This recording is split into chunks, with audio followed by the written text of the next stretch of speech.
Are we rolling? Come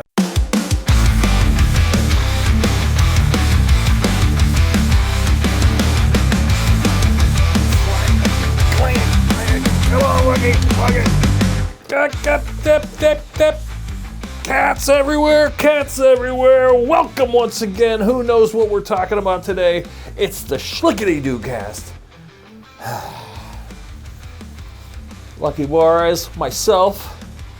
I'm Aaron Forsyth. Welcome back. Thank you. Wow, we're at episode, who knows? We'll ask Mike, he knows stuff like that. I don't know. Sometimes we know what we're talking about, sometimes we don't. But,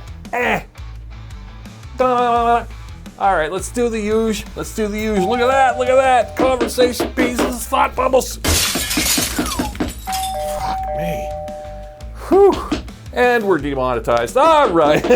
Well, here we go. I gotta see what Mike's up to. Mike. There he is. Mike Anderson. Here he comes. Here I come to save the day. Mike is here and Aaron's gay. There we go. All right, let's go. All right, what do you got, Mike? Lay it on me. Speaking of gay, we tucked back into Hacks. The show Hacks. Oh, you tuned back in. Yeah, I know. We're on to season 4. Man, you know, it's a good show. I like it. It's interesting. The writing's interesting. It was getting really sort of dour and uncomfortable for a while there. It has its ups and downs. Yeah, there's parts of it that I like. I'm going to spoiler alert it. No, wait, because I'm still behind a few episodes. Oh, okay. I'm still like 2 or 3 eps behind. Okay. All right. So I don't like the let's all take Molly and go out dancing, you know, and then slow motion shots. You know, it's like, you know, it's like I'm not into that. So what is Molly? Well, it's MDMA. It's a drug. What's MDMA? Well, it's drugs that the kids are doing, Mike. The ones we didn't have when we were young. Wait a second. Well, here's my thing. It's the rave drugs, you know. I don't know. I honestly don't. I don't know about much of any of this stuff. It's like a warm, fuzzy kind of tripping kind. You know, yeah, warm, fuzzy. It's just it's a camaraderie kind of party drug. You know, you feel a little lovey and tingly. Hold on. I get the concept. Oh, okay. Is it ecstasy? Sure. Yeah. Okay. MDMA, Molly is essentially ecstasy. Sure. Yes. They just gave it a new name. Yeah. Yeah. Okay. Yeah. Okay. Yeah, it's like say THC or weed or marijuana, you know. Yeah. Was that? Well, I know everybody's like Molly, and they're like, is that ecstasy? I know. That's all a generation after me. Thank God we didn't have it when we were around, when we were young. Not really my bag. It sounds to me like the effects of it are the same that I get when I get drunk. Yeah. Just a little more warm and fuzzier and a little bit more camaraderie, a little bit more huggy and kissy and touchy. That's how I am when I'm drunk on beer. Yeah. Unlike the sort of the brown drunk, the whiskey drunk, which is like ornery. Oh, that, yeah. Yeah, that's why I forgot what it's like there. I hated that. I hated all that stuff. I know, I've been sober 3 years now. Yeah? Not a drink or a smoke. Sober as a judge. And I hate every minute of it. No, it's not over. Anyone who says, oh, you're going to love your sober life, you know, yeah. Okay, I'm fine. I'm not, you know, not that I even had a problem before. I was just kind of teetering on the problem. No, that's the whole thing. For people that had a problem, it's a big deal. But, I mean... Yeah, I wasn't bad. I was just getting there. We always managed our shit and fucking kept it under control and stuff like that. Pandem kicked the door open, you know. I had the beast at bay, but the Pandem was like, all right, that's it. Yeah, when we used to Zoom and shit like that, man, it would be like going on 1 o'clock in the morning on a weeknight, and you're like, all right, one more drink, and you're slamming another vodka drink for it. Yeah, because I always had here, and it was the greatest rule, and it worked for me up 3 decades. Never drink when the sun's up unless it's a wedding or a funeral. And it always kept it. I would even, like, there'd be times when people are having drinks and whatnot, and I'd be like, oh, sun's up, wait, it's 10 o'clock, it's summertime, it's 10 o'clock, all right, sun's going down, all right, I'll have my first beer. You know, like, I would wait. See, that's the thing. You do the thing most people do, where you're like, oh, I'll have my first beer. Like, out in Arizona in the summer and shit, I'd get up at, like, 7 in the morning, fucking mow the lawn and shit, have a beer when I'm done. But that's the thing, 1 beer or 2 beers. Yeah, I'm not. I never was that. It's not opening the floodgates and the drinking begins. It was just, I drink a beer or two. Oh yeah, no, I was never like that. Even now, yeah. I only drink. I rarely drink more than like 3 beers. Yeah. So. Yeah, some people could just have a beer oh, we're at dinner, let's have a beer. I don't know. To me, I feel like it's getting it on. Like when we're having a beer, all right, we're gonna have beers. We're gonna pound beers. But that's where I'm not at anymore. Is like I said, I don't know, half a year ago, 9 months, a year ago, I don't really like getting drunk anymore. When you're this age, it's not like when you're 20. I can drink and feel like I have a buzz and a good time. Man, I feel in the next day the hangover is like I was the drunkest I've ever been. When I don't feel that way in the moment, you know what I mean? So I just feel like the body's not processing it as well. You can't get over it as much. So it's like, and I don't like the sort of mania that I get into when I get drunk, because then it's like, gotta keep the party going. It's like, I hate that feeling. Yeah, the mania. Yeah, and it's fun there when you're there, but yeah, you're right. And as years go by, it's harder and harder to shake. You know, I don't need it. I like the beers. I like the taste of beers. I like drinking them. I have a couple, and that's it. I usually after 2 or 3, I'm like, I get hungry or tired or bored. Yeah, the girlfriend, my girlfriend, she'll drink her whatever, but she's pretty responsible. She doesn't get hammered. She was getting hammered with me, back in the pandemic days. But since we're 5 years away from the pandemic, 4 years, whatever it is, it's just not happening. Yeah. I'm just like literal, just social drinking, I miss the cigarettes though. There are a lot of times that it flashes through my mind and stuff like that. Like somebody will be smoking right in front of me, and I don't generally have a problem with it. Yeah. But there'll be something in the back of my mind going, take a hit off that cigarette. You know what I mean? And it's like, that's the one thing I am not going to do, because it's the most pointless of them all. At least drinking, you got a buzz. Yeah. Smoking, you get nothing out of it. There's no buzz. But the addiction. Yeah. It's funny how it's the one thing that I still, but it doesn't do anything. I understand drugs, because drugs give you a buzz. You get oblivion or elation. But the cigarettes are pointless. Fucking pointless. Totally. And I like them. Yeah, when I see them on TV. But the other day, her and I were leaving, where did we eat? Oh, we ate at Mad Mex. You ever eat at Mad Mex at the mall? I haven't been there. Yeah, you sent me pictures of it before. Yeah, it's pretty cool. Yeah, you like the decor in there. So. Yeah. It's like a Tim Burton film. It's like a Mexican Tim Burton film. Although, to be fair, that sort of decor is like every 3rd restaurant in Phoenix. Oh, I'm sure, yeah. Just cool for here. Yeah. And after eating Mexican, I was thinking like a good Mexican authentic meal. Wait, can I say the cigarette after? Well, that's when it's like, all right, I'm snapping the top button on the button. We should do a top 5 bottle list of fucking cigarettes. Like top 5 best cigarettes after a meal. First one in the morning, after sex. When you're drinking, or back in the day after we'd fucking get high and then fucking smoke a cigarette. Oh, that was good. Anyway, but during the drum solo. Yeah, on stage. But circling back to Hacks real quick. Okay, Hacks, yeah. So we were watching Hacks, and then HBO does a thing where they go, stay tuned after the episode for behind the scenes shit or whatever. Which I like. So, and I never realized it, because it always pops up with the next episode. When I watch it with the girlfriend, she's like, next episode, beep. But I was like, what's the behind the scenes shit? Yeah. So you know the guy that plays their agent? Oh, yeah. He's the writer. He's one of the creators. Yeah. Oh, creators. I knew he was a writer. I didn't know if he was a creator. Okay. Yeah. I didn't know that. Yeah. And then some lady named something. The British lady with the thing in her nose piercing. I saw her too. But then the other one that was sitting between the two of them in the thing that I saw was something Iannucci. I wonder if she's like the wife or sister or something of. There's a guy who did Veep, Armando Iannucci. Ah. So I wonder if it makes sense. They're in that world, Right.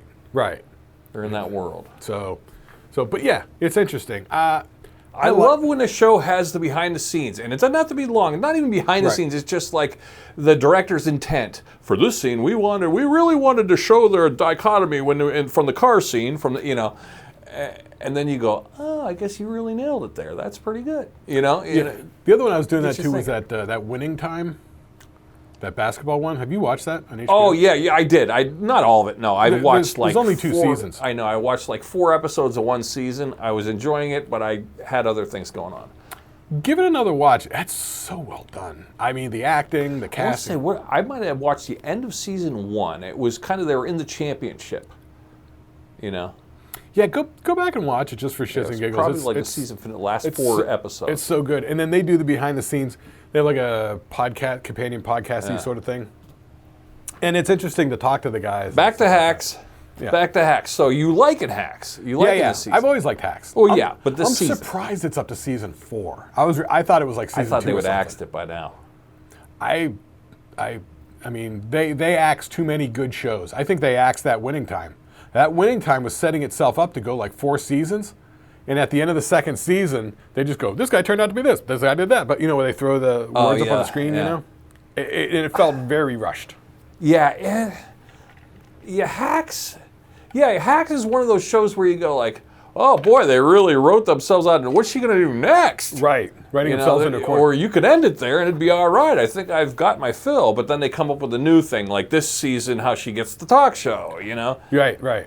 you know, I don't want to spoil the end. Yeah. But yeah, they're kind of setting it up for another season. But if this was it, you'd go, all right, I had a good meal. I think they have to do it that way. Yeah. At least they didn't leave you guessing.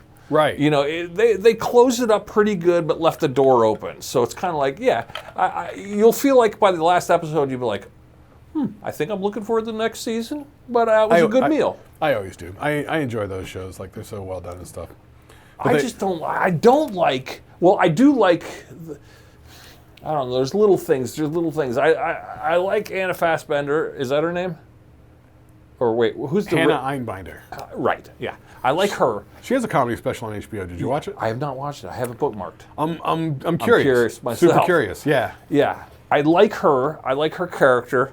I like when they delve into the open micers and the comics and the idiots and the writers and the side characters. You know. Yeah. The dance mom's kind of funny on there this year. So the dance mom is the wife of the first coach that they brought in on Winning Time. The guy who crashed on the bike. Whoop. That's all right. That was funny. Hang on. But yeah, she's Juliana Nicholson or something like that. Yeah, I've seen her in other stuff. Yeah, she's a good serious actress too. Yeah, she is. She's in that Winning Time. But they brought the dance mom on, and then and the girlfriend like, is she a regular on the talk show now, or on the late night show? Yeah. Like all of a sudden she's on every fucking episode. You know? Yeah, like, wait till the end. Wait till you see her decline. Well, that's already started. Oh, okay. Right. Because they're like, It's funny. She did something stupid and lost the endorsement or whatever. I'm always fascinated. I like that. And ever since Entourage, I've always loved the outspoken, irreverent agent. Right. I love that character. I love the Ari Gold. And, I mean, you gotta love Ari Gold. Jeremy Pivens is Ari Gold. At the time. You try and watch that show now? I haven't, but I have it on DVD. I could almost revisit it. I got the first season on DVD because I always felt like I missed the setup of the first episode. There's no setup. No. It just starts and goes. I hated the last season because it turned into a slow motion boat party. You know. Did it? Yeah, hot chicks and everything. It was like, oh, let's all slow motion drone shot over top of the yacht. Oh, there's him with a bunch of girls partying in slow motion. Ha ha ha. You know, whereas the first couple seasons had a little tug and pull and some grit to it. Well, the thing that sort of made it go was like at that time, which it was funny, Jack Osborne had a podcast and he was talking to Jamie Kennedy. Oh, yeah. They were talking about the fact of sort of the time when the Entourage thing came out. The appeal was it gave you that peek at the behind the celebrity stuff, the sort of LA scene and stuff like that, which you didn't get access to, right? And Jack Osborne was talking to Jamie Kennedy because apparently they were living in a house together where they had all gotten clean or whatever. And they were talking about the parties that they used to have, and they used to get out of control and stuff, but nobody had cell phones. So nobody ever found out about it. All right. So you could have these parties and like live this fucking, LA lifestyle, and it wasn't. And get your mind blown like, wow, look who's over there. Look who's over there. Wow. Yeah, but he's like now with the cell phones and shit, he's like, you can't do anything. No.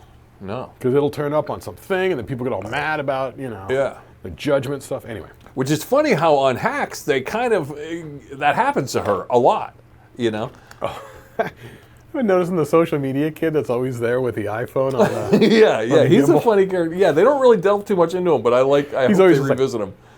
And he's like, okay, now, pretend you throw in the thing to, I just want to say John Stamos. Yeah, he's funny. Yeah, it's a good show. I'm all right with it. But there's parts where I go, ooh, this could go off the rails. But right when I think, I don't know, it's going off the rails, I don't like it, it's getting campy, they kind of pull you back in. Like, I'm watching this show on Apple TV called Shrinking, and they do the same where it's like all the campy dialogue that goes, oh, that people aren't really like that. I mean, you're making me think LA people are really vapid, but they're not. But then there's a heartfelt moment where you go, oh, there's some good comedic acting in this scene that pulls the whole thing together, and you go, oh, okay, all right, well, this isn't a complete camp fest. This actually has a little heart. This has a little touching thing going on. A couple layers built up, and now I'm invested in these characters, and that actually is making me a little lumpy inside. I got a little lump in the throat here. Yeah. Yeah. But there's also times where you go, I think I'm out. I think this show sucks, but then 2 episodes later, I got a lump in my throat. So... Well, it could be different writers. There's probably one writer on there that's really fucking hitting you right. Right, I know. I wish I knew. I know. They should almost have like a little mini credit at the bottom, or almost like closed captioning. They should have like pop-up videos. Yeah, like you could set it to be like credit warnings. So you could say like, oh, so and so wrote like all the credits to a scene. Speaking of that, like the closed captioning, I started with the closed captioning because of the Marvel movies, right? Yeah. I told you this, because they mix them so that the explosions are earth-shattering in the theater. Yeah. But if you're watching at home, if you have the dialogue where you can hear it, the explosions are so fucking loud, it's ridiculous. Yeah. And if you turn it down so the explosions aren't so loud, you can't hear the dialogue. Yeah, I used to be anti-closed captioning, make fun of my brother for doing that because he's half deaf. But now I'm closed captioning. Now I got the ear problem. Everything is like, I'm like, ah. So here we go. I got closed captioning on everything, and I'm kind of getting used to it. Yeah, I like it and rely on it. We do it all the time. People get mumbly, you know what I mean? It's like, sometimes it's just real hard to hear what the fuck's going on. And if I can just glance at the bottom of the screen and get it, cool. And I think in a lot of countries that's default. Oh yeah. Like I used to kind of check in on Japanese TV when I was way into sumo wrestling and shit, and it seems like everything has the text because they want the American vibe, huh? No, or just no. I think they just do it that way so people can read what's going on. I don't know. I don't read Japanese. Maybe it's just like the CNN news ticker. I don't know. Yeah, true. But maybe when you train your brain, it's one of those things when you kind of train your brain to be that way and read that shit. Yeah, my point is I hated it at first. That's why I always hated foreign movies. Foreign movies, I know. It pissed me off. I wouldn't even watch it. I'd be like, no. Well, the thing that cheesed me off is I never end up watching it. I'm just fucking looking at the bottom eighth of the screen, reading the words. Yeah. I never even look at their faces. And I'll miss something, yeah. So... But now I'm getting to the point where I could kind of objectively half, you almost got to shut your brain off in a weird way, and you can just kind of half read. You know? Yeah, you kind of just kind of get used to it. Yeah. So I'm kind of at the point where I'm used to it, and I think I kind of like it. Yeah, I definitely like it. I throw it on a lot. Yeah. And not the old school closed captioning where they got everything wrong. I mean, lately it's been pretty tight. Like on Apple TV, it's tight as fuck. No, it's good on everything that they do it ahead of time. Yeah. The only time it's fucked up is like when you're watching like the news. It's live or sports where there's somebody in a room trying to, with a 3-second delay. And I've seen it been like, and it's just like, JKLFF, and they're like, you can tell they're frustrated. Yeah. Smacks in their they can't keep up. And they're like, especially like the political newsy stuff because the names and the acronyms and the right. They're trying to keep up with it, and it's so far behind. Same with the sports. Yeah. If you watch closed captioning a hockey game, no. It's so far behind. No, I couldn't. That would drive me insane. Yeah, because how fast the passing is. Yeah. Speaking of which, you see any of the fucking NHL finals? I've been watching. I've been rooting for the Oilers because of McDavid. He's an Erie player. Was an Erie player. I was catching a little bit when we were traveling. Did they win last night? No, fucking Florida won. They won the whole thing. 2 years in a row. Florida wins. Spoiler alert. But like when we were traveling, like I think you texted me that the game, it was like game 3 and I was in the airport and I was like, oh shit, I want to watch it. But I love my phone. Like I love the fact that what used to be cable TV for us is now wireless.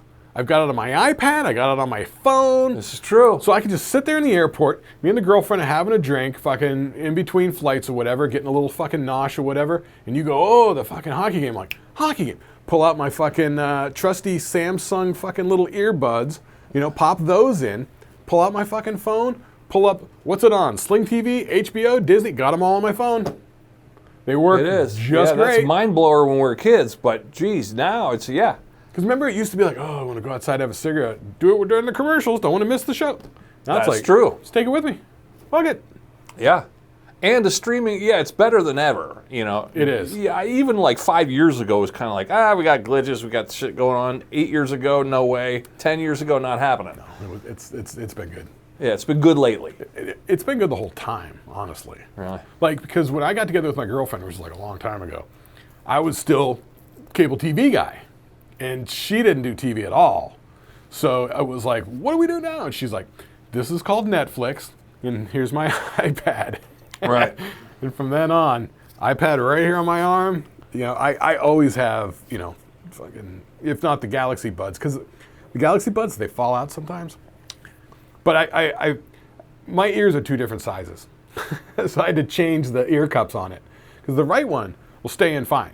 The left one never stayed in. Right, so there you go. So I went and I found the original box with all the tips when I bought them. Got the smallest tip, put on the left one, now it stays in. Oh, I don't put shit in my ears, I don't like it. Daddy don't like it. I generally don't either, but with these Galaxy Buds, I do. Yeah. I do. Because I like on to think those, that they figured it out, whereas, you know... they let you do... So on my phone, there's an app for it. And the app gives you extra controls. Oh.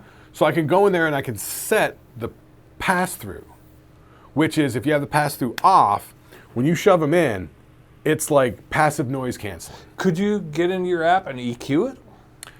I think it has a couple of EQ presets, maybe. Because that'd be pretty cool, because in a weird way, like, when I took my hearing test, when I got my ear checked, I'm missing like some 4 or 5K in the right ear here. Well, that happens for 2 reasons. For getting old and because of the loud music. Sure, yeah. And it was just, they showed me the parametric dip on the screen. I was like, oh, okay, well, I could find that on an EQ. I was like, wink, wink, nudge, nudge, good to see ya. I'm out of here. But then I was thinking to myself, oh, I could find that on an EQ. And then now I'm asking you that. Could you get into the app and go, oh, since I know I have the dip at the 4K, can I give me a little 4K fucking rise? Funnily enough, when we were out in Arizona, we were up in Prescott. We were at this bar called the Raven on Thursday night for this jam night. And so we were like, oh, jam night, cool. Let's see what's up. Well, it turns out it was a jazz jam night. So... Could be bad, could be good, depends who's there. It was fine. It was, they were actually really good musicians. That's good. There was this kid playing a fucking stand-up bass. He was fucking cooking. Like, and the piano player was good, the drummer. It was all fucking, they were all fucking smoking. I didn't get on stage because I don't know jazz. Laura Land got up, she sang a song with them. Really? She's like, you guys know How Insensitive, which is this Brazilian song that she really wanted to do.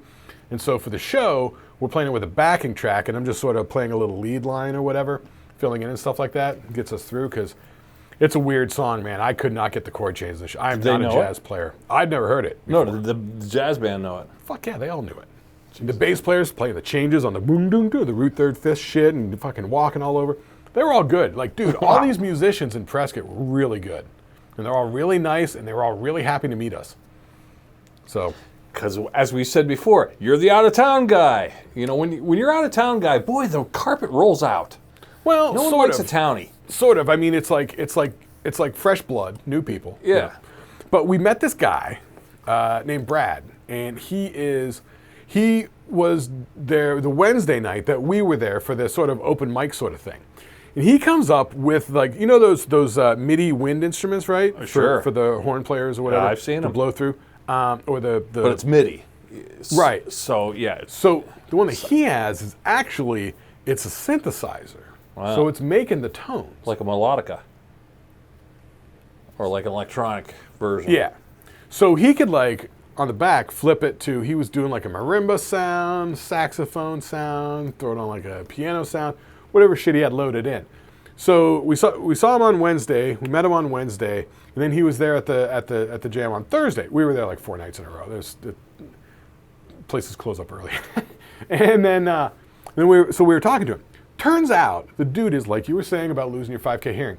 He's an audiologist, and so he had just moved to town 4 days prior. I'm telling a lot of information, but anyway, he's working for like the VA or whatever. But we were talking to him about the audiology stuff and hearing aids and stuff like that.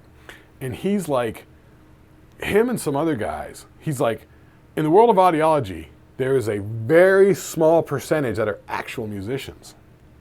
And they were finding shit like, when you look at the hearing things in a musical sense, in a frequency sense, you can do a lot more with it and really tailor the device to the people's condition, rather than being a catch-all, just an amplifier, which is what they've always done with hearing aids. Yeah. He was saying they can go in and they could find the frequency range that's good for the people, tailor the device to in those frequencies so that it works for them. Wow. You know what I mean? It's real interesting stuff. That guy knew his shit. Yeah. But, so there may be in the future better hearing aids that have a more musical design to them. That makes them way more efficient and effective. Yeah. So, anyway, it was interesting. Bit of a ramble, but, It's all right. I like that. Yeah, that was. I like that. I don't know what they think. Everyone's like, oh, Jesus Christ.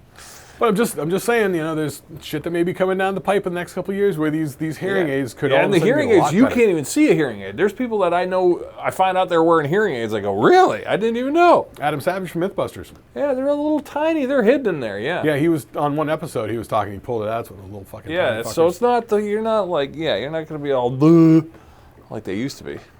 Right, okay. All right, let's Wayback Machine. Let's Oh, do you it. want to kick it off? All right. We're taking it off. Fire it up. It's warming up. We are now in 1987. Because last time we talked about Aliens, one of my favorite movies, so that was 1987. Oh, you like that one. I love Aliens. Okay. 1987, dude. All right, what do we got? Well, let's see. Well, in the big world, we got Margaret Thatcher on her third term. Wow. Let's see. Les Miserables. Les Mis wins. Yeah, big deal there. People love that thing. And when they came out with that movie with Hugh Jackman a few years ago, and I was like, oh, this may be my chance to finally see what all the hubbub is with Les Miserables. And so I was like, I'm going to check it out. And then my friend goes, it's a musical. And I go, ugh. And he goes, not only a musical, it's like an opera. It's wall-to-wall singing. Yes. And I was like, oh. About revolution. I was like, I'm out. I'm out, Jerry. I'm out. Skipping that one. Yeah. All right. Let's see. USA Today became the first newspaper to publish a digital photograph on its front page. Oh, we're in 1987, guys, by the way. Right, 1987. Yeah. Oh, this is also the year, guess what? Here we go. Ronald Reagan said his quote of the century to Mikhail Gorbachev. What do you say, Mike? Tear down the wall. Tear down that wall. Yeah. That fucking wall. Did the wall actually come down in this year, or no? It took 91. Oh wow, it took him a while, huh? Yep. But I remember him saying that. It was a big quote. All right, let's see what else. Oh, first Starbucks outside the U.S. opens in Canada. Jeez, they had Starbucks back in '87. God damn. Yeah, I know. Oh, and speaking of Canadian money, then in 1987 is the year we launched. The Canadians launched their $1 coin. Remember gold coins were the whole thing back then? Yeah. You know the Susan B. Anthony gold coins? Yes, whatever. I remember those. Yeah. They're all right. You get them for gifts. I remember, Uncle Eddie gave me that's the four thing. of them. Whatever old man in your life that fucking loved collecting stupid It's like a $2 coins. bill. Yeah, it's their version of the $2 bill. It's like, they called them the loonie. Yes. Yeah, the loonies. I remember those. Because of the prime minister at the time. Oh, yeah. I think. Let's see. Oh, they signed the agreement to work France on Euro Disney. Blah blah blah. All right. So there's not really a lot of major things. But so you're saying this is when they made the decision to push forward with Euro Disney? Euro Disney. Yep. Eisner signed the deal with France. Said we're coming, guys. We're bringing our fucking bullshit. Did you hear where they're doing the new one? Where? Abu Dhabi. Oh, great. Yeah, Disney Abu Dhabi. Guess where I'm never going to go?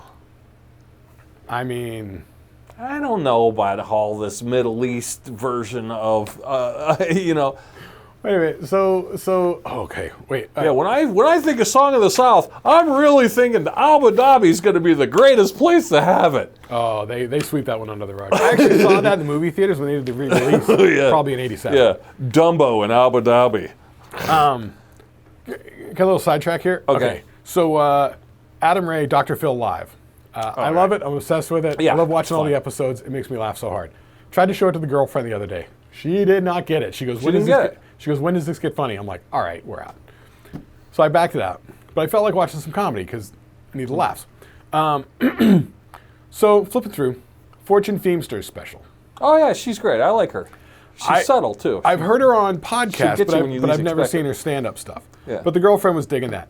But she was telling a story about she got married to her wife and they went to honeymoon in the Maldives, and then they find out that it's illegal to be gay in the Maldives. Right. Yeah. And she's like, wait a minute. Well, we can't go there Right. for a gay honeymoon. Right. Yeah. Yeah. That was pretty funny. Yeah, she's good. She's good. Yeah. That was fun. I listen to her and Tom Pappas on the audio.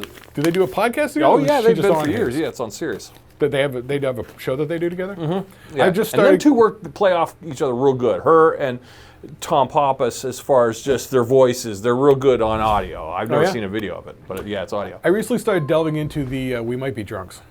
Oh yeah, I've been I at know, it since yeah. the beginning.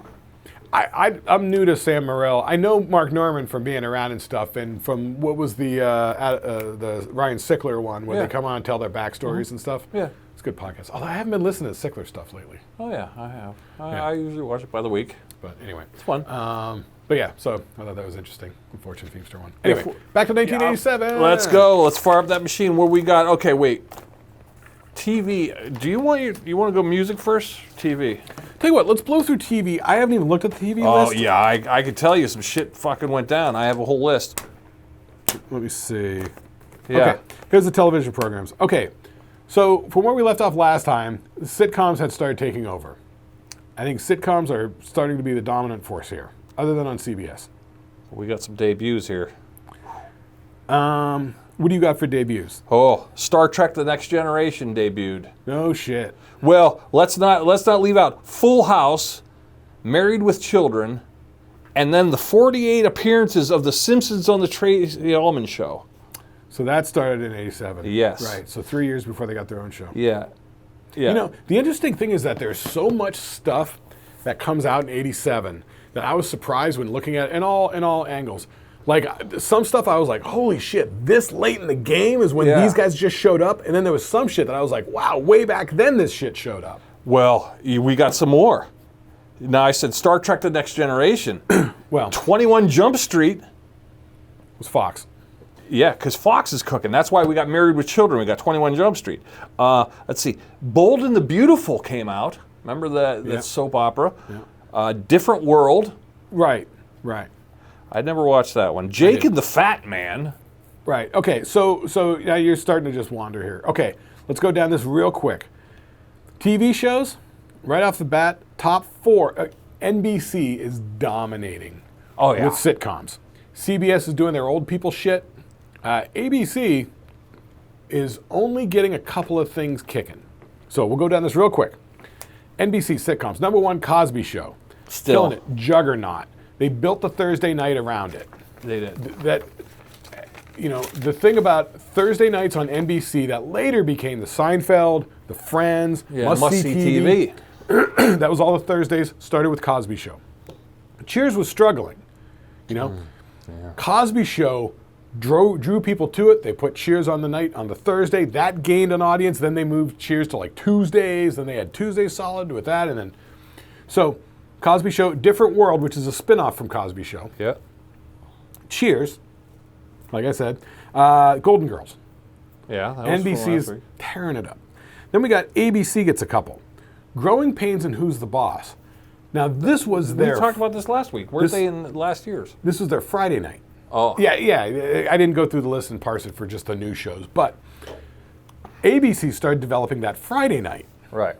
which is where then you get, Family Matters with Steve Urkel and Growing Pains, Joanna Kearns and all that. Okay. Speaking of which, Growing Pains and Who's the Boss? There we go. Back to NBC Night Court. It was there before. 60 Minutes, Murder, She Wrote. They've been there. Alf still kicking. Wonder Years on ABC. That was a big one. I think that was like Wednesdays. That was like dominating Wednesdays. Yeah, it was on a weird night. And then Moonlighting. Still, if I remember, I think Moonlighting was Tuesdays. LA Law on NBC. Matlock on NBC. Amen, Sherman Hemsley on NBC. Monday Night Football, Family Ties, still killing it. Sherman Hemsley? Yeah, oh yeah. Amen. He was a reverend or something in that show. That's right, Amen, Mr. Jefferson. Yeah. Family Ties is still on. Still hanging on to Michael J. Fox 2 years after he's a huge star. They're doing Back to the Future. And then things like In the Heat of the Night, My Two Dads on NBC, Valerie's Family, which she got into a contract dispute and it became the Hogan Family. Oh, yeah. They're like, we don't need you because your name's on it. You think you got leverage? Bounced her. Dallas, Head of the Class, like we talked about before. Newhart still on 227, which is Marla Gibbs, the housekeeper from Jefferson's. That was her spinoff. Well, not spinoff. It was just a new show. Yeah. Day by Day. I don't know that one. I think I know that one. It was a weird little show, but I was watching because Julia Louis-Dreyfus did that after she left Saturday Night Live. Okay. And Hunter still on. Aaron's Way, whatever that is. Anyway, so that's TV. Wait. You left off because now keep in mind we got these are the top 30 shows of 87/88. All right, because you're leaving out all the Fox shows. Well, but the thing is, in 87, Fox is in like 5 cities. They're only programming 2 nights a week. So even though Married with Children was out, it wasn't really coming to us yet. No. Yeah. Like I said. And also Unsolved Mysteries debuted. Unsolved Mysteries is a big one on NBC. Yeah. That was a juggernaut. And was Cops that one too? Was Cops? That was Fox. That was Fox later. See, the thing about Fox is I had to record The Simpsons in 1990, 89 or 90 from a Canadian station because we didn't have a Fox affiliate here in Erie. Yeah. And we didn't get a Fox affiliate until Fox really gained traction. And the thing that really got them gaining traction, they had Tracy Ullman, Married with Children was early on, but when they got 90210, we don't see Beverly Hills 90210 showing up on anything yet. No. Because Beverly Hills 90210 showed up, no big deal, nobody's watching. Over the summer, when nothing new was on TV back then, they reran 90210. And I started watching it. Everybody started watching it. By the time the fall hit, it was the biggest show ever. Luke Perry was a star. Shannon Doherty was a star. Fucking Jason I remember Priestley they was a star. took because we used to get the TV guide, and they put that on every page of the TV guide. It's in every oh my god. There was a picture and an ad for it everywhere. Yep. TV guide was cramming it down. So Beverly Hills 90210 blew the fuck up. Yeah. Then in the wake of that, they started programming more nights. Because Fox was only running like 2 nights. Right. Like Friday and Saturday. Then they moved into Sundays. They moved Married with Children to Sundays. That became their anchor. Yeah. And then they started putting other shit after, like In Living Color. But it's a couple years from now. Sure. But that's why Fox at this point, like, no one's watching because it's only in like, I don't know, a handful of cities or something. So. But it's strengthening up its fortification because it's due for a takeover. It is. I'll be curious to see what year it actually shows up on this top 30 list. But that's TV shows. Okay. Yeah, we go. Yeah. You want to move into?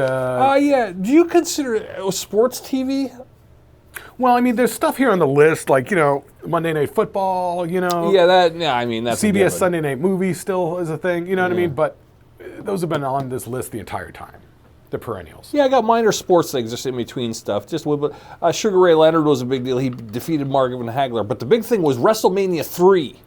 That was the Hulk Hogan versus Andre the Giant, which was huge to us as kids. Well, that shit started like 84 with the first WrestleMania, 85 maybe. So this is WrestleMania 3 in 87.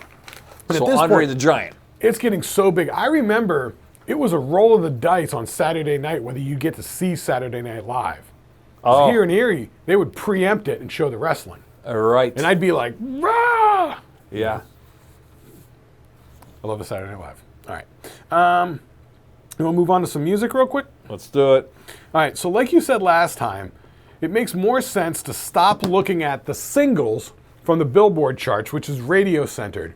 And you had said the albums is where it's at. And I was like, you know what? You're 100% right. Everybody was buying, if not cassettes, moving into CDs probably another couple years from now. Right, but vinyl is still working. Vinyl was still an option. We were full up on cassettes. Yeah, cassettes were the middle ground, I would think. Rural America was still in vinyl. Big cities, they're in CDs or more, you know. But the thing about the CDs, everyone had the cassette. When they came out, they had to do like reissues on the CDs. And, they had, like, digital mastering. Let's not forget that the Walkman was reigning supreme. The Ghetto Blaster was reigning supreme. So the cassette player was your main, that's how you're getting it out. The boombox and the Walkman were everyone had one, Yeah, multiples. Yeah. So yeah, like you said, it's more interesting to look at the albums than the singles. So list of top albums. I got a list here of top albums. I think you pulled a list too, and I think they're pretty much the same. I looked at they're pretty close. 4 or 5, and they're exactly the same. So running down the 87 top albums. 87. Shocker, Michael Jackson with Bad. Yeah. He was number 1 with Thriller in 84, 85. Now he's got Bad. Number 1 album for the year. Next after that, Dirty Dancing soundtrack. This was huge. I think I saw the movie once. Yeah. But I might have. I don't know. I don't remember. All those songs, and they were making videos for him, and Swayze and Jennifer Grey dancing, and oh my God, everybody's swooning over it.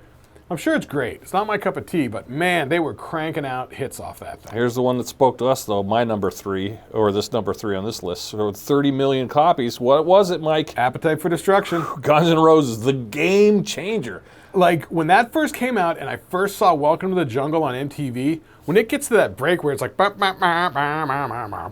was like, what's happening?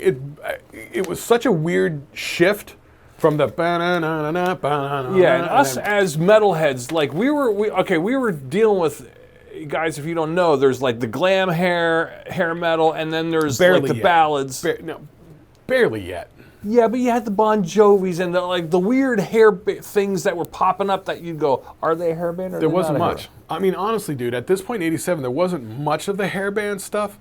When people say hair bands, it's glam metal.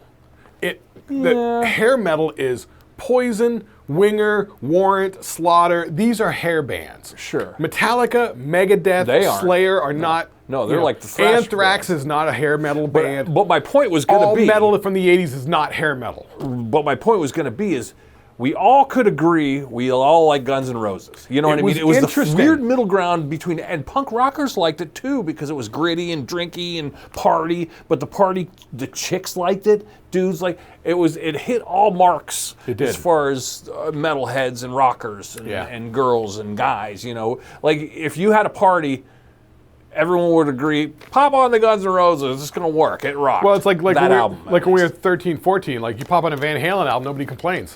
Yeah. It's party time. You know? Yeah, everyone agreed that it's fine. Yeah, nobody slags on Appetite for Destruction. I mean, it really worked. The thing I always enjoyed about it was that if you mess with the balance control on your boombox, on one side you can hear Slash's guitar parts. And the other side is Izzy's guitar parts. Yeah. They are not playing the same parts. No, yeah, that's what made it the Rolling Stones kind of concept. Yeah, which I like that. That was cool. It was good stuff. Number 4, Faith, George Michael. Yeah, 26 million, good selling. This album was huge. So he had done the Wham thing in like 84, 85, and that was a pretty big hit. And then this is when he went solo. This was massive. Yeah. He had probably 6 or 7 hits off this album. I don't even know what's on this album. Yeah, it's pretty much, I'm pretty sure it's solid all hits. Yeah. Then number 5, Back from the Dead, first album in 3 years, because the drummer got his arm ripped off. Def Leppard with Hysteria, which is massive. Massive, which we didn't believe it, you know, because we liked old Def Leppard, you know. I love old Def Leppard. Now they're kind of computerized and a little bit more, you know, more. They're still great. They're still great. Fucking. At this point I was kind of done with them. Well, not done with them. I never bought a record. I was you guys can have your Def Leppard. I'm done with them. I like the early stuff. Yeah, I mean, with the drummer losing his arm. and them getting so big that they started playing stadiums. Yeah. Mutt Lange was like, you got to write stadium songs. So they really simplified stuff. They really kept boom, cha, that sort of shit. Yeah. And they did which this sort of stuff didn't really grab me. But I went to the show when they came through town because it was the first time Def Leppard came through town. Yeah, it's 2 or 3. Yeah, they came a couple times. Right, they came on Hysteria and then they came on Adrenalize, right, which was the next one. Yeah, but Pour Some Sugar on Me, Rocket. Yeah, a lot of you couldn't get away from it. It was on the radio constantly. And I love Def Leppard. They're still great to this day. That Spade Carvey podcast, they were talking to Joe Elliott. He's so funny. He's a nice guy. He seems like a nice guy. He's a regular guy. And Phil Collin, the guitar player. Yeah, I've seen shit when they talk to him at his house. They're just talking guitar and riffs that he loves. He's super cool. And they got Vivian Campbell in there and shit. Sure. Yeah. I love I those bet guys. they'd be a good hang. Oh, those guys are great. They'd definitely be a good hang. That's the thing I always love is these British bands that don't buy into the bullshit and they just fucking hammer it out for decades, like Iron Maiden. Yeah. Iron Maiden never has any wacky bullshit going on. No. They just... They go to work, they punch the clock, let's have fun. Yeah, and they like to drink and have their beers and play soccer and fly the plane, but there's no drama, there's no issue. Nobody's going to rehab, Yeah, they're not dating California supermodels. No, they're not going off the deep end. Okay, Yeah. Next up, Joshua Tree, U2. That was huge. Once again, I mean, all these albums are fucking massive. And still probably huge to this day. They probably still consistently sell. I think it's funny that U2 put out that album and they forced it on everybody's phone and then everybody got so mad they haven't done shit since. They've been peeking out, but they've been trying to be they peek out at the timid Sphere. about it. Yeah. Oh, so they were talking about that U2 gig at the Sphere. So apparently the Sphere in Las Vegas has a policy where you cannot have amps on stage. Oh, yeah? I don't know why. Is it all direct in-ears? Yeah, it's all directed in-ears and shit. And I guess they were saying when U2 went to play there, Edge was really having a hard time not having his amp that he could hear himself. Yeah. Yeah. Yeah. Interesting. I could imagine. All right, what do you got for the number 7? Whitney Houston, Whitney by Whitney Houston. This is her debut album. This is How Will I Know If He Really Loves Me? What was she was everywhere. They'd play her once an hour on MTV. She was crushing it. And I'm curious to see if they have on here other things. Tango in the Night, Fleetwood Mac. I'm not a Fleetwood Mac fan. Yeah, I don't know why how this sold 15 million and we all knew the name Fleetwood Mac, but that seemed like classic rock bullshit to me. What the fuck? It was classic rock then. Maybe if I saw Tango in the Night, what? Yeah, maybe if I saw maybe Lies, Tell Me Sweet Little Lies, that song. I don't know. I don't pay attention to Fleetwood Mac, so yeah, I don't either. Sleepwood Nap. In Excess, Kick. Great. Huge album. I like In Excess. I always liked In Excess. I always felt like if that dude didn't die, they'd be huge now. They would probably be stratospherically huge. They would be like world class, like they were solid. They're a solid band, the good whole songs. Band, they had horns, they had everything. They had all guitars. The singers, great. They hit all the marks. I never had anything against them other than MTV Burnout. Sure, you just get but sick of it. even when you listen back now, you go, "Oh, that song was way ahead of its time." They're all great. Yeah, I always liked all their songs. Oh yeah, I'm totally cool. Even The One Thing and sticking all those videos and stuff. Now my number 10, I always remember this one because you acquired this cassette tape, and you were like, "Dude." And we teased you for it, but in hindsight, I actually liked the record. And I know you liked this one more than us, but it was pretty good. But this was the thing. I always like what I like. Yeah. And you guys always made fun of it. Because in 85, when I switched from the mainstream heavy metal into the thrash metal, I remember Rome busting my balls about and then I didn't bust your balls on that. But when you find a pop guy, when you find a pop act, I was like, you like that? But Mr. Thrash guy likes that? But that's the thing. I've always liked the hard aggressive metal stuff, but I always liked the sort of funky groovy stuff. Yeah. So your number 10 is introducing the Hardline according to Terrence Trent D'Arby. Yeah, you like Wishing Well. I remember us playing Wishing Well 3 times in a row. Yeah. There were even a couple Paula Abdul songs I liked. Yeah. Yeah. Yeah, I'm surprised Trent D'Arby. Now that album was huge, and Wishing Well was on the radio once an hour, so you couldn't get away from it. But on the other hand, it's like the Lauryn Hill thing. It's like he just disappeared. I think he got into management issues. Was it? I think he had bad management. And they said he just bad disappeared. Or something. Yeah. Now number 11. Once again, fucking massive. 6 or 7 massive hits off this fucker. Whitesnake.